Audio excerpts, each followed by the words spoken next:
This fun little piece, slack key tune, open G tuning, Taro Patch Tuning, is called Kimo's Slack Key by first wave of great slack key players, Sonny Chillingworth.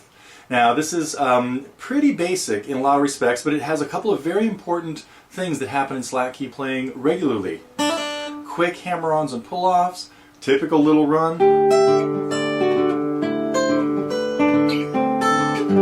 that beautiful sound of parallel sixths that are moving up and down through stuff, and there really are just two sections. Kimo, by the way, is the Hawaiian name, James or Jim. So this was one of Sonny's buddies, dedicated to Kimo, Jim. And keeps a steady alternating bass, almost all open bass notes except for little fills. So we've got a lot of open notes in there. So the tuning, again, the open G tuning, is done by changing three strings. The two E strings go down to Ds, and the A string goes down to G. That's because every string has to be tuned to one of the three notes of a G chord, which would be G, B, and D. 1, 3, and 5 of our G scale. So the three middle strings, the second, third, and fourth strings, don't get changed because when you play a regular G chord, those notes are open anyway. They stay the same. They're part of a G chord.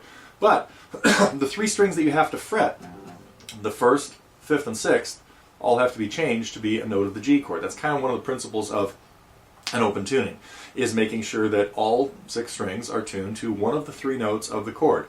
That's in the kane tunings, which are the male tunings. In Hawaiian, in slack key stylings of the names of tunings, we have male tunings and female tunings. The kane tunings are generally just a full open chord, G, D, maybe a minor chord, but the wahine tunings are female ones, a little more complicated, usually major sevenths or major ninths or sixths, or chords that are not quite as basic and remedial and Neanderthal as the kane tunings.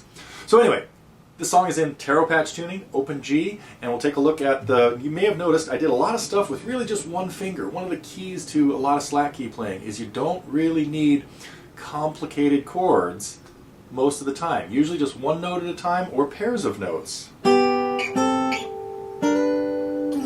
moving up and down the neck. So let's take a look at what we need to do to play Kimo's slack key. Well, that was the first part of a multi-segmented lesson that I put together on the tune Kimo's Slack Key by Sonny Chillingworth. And in the lesson we go into all the details. We take a close look at the left hand, close look at the right hand, and even some variations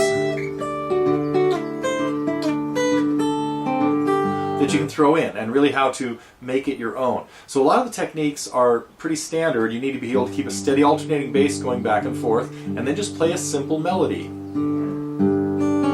And do most of it with one finger, at least in the first 2.5 measures, 4.5 measures, or all just that before the chord changes, and then really still one finger as well. Anyway, if you'd like to take a look at the lesson on this, it's part of the Target program at TotallyGuitars, and there are a lot of slack key tunes over there. Right now we've got plenty in the open G or Taro Patch tuning. There are many others in the pipeline in a few other tunings, and they might be there by the time you see this. So we also have a lot of more rudimentary lessons in our free lessons area and the TG Free Lessons channel here at YouTube.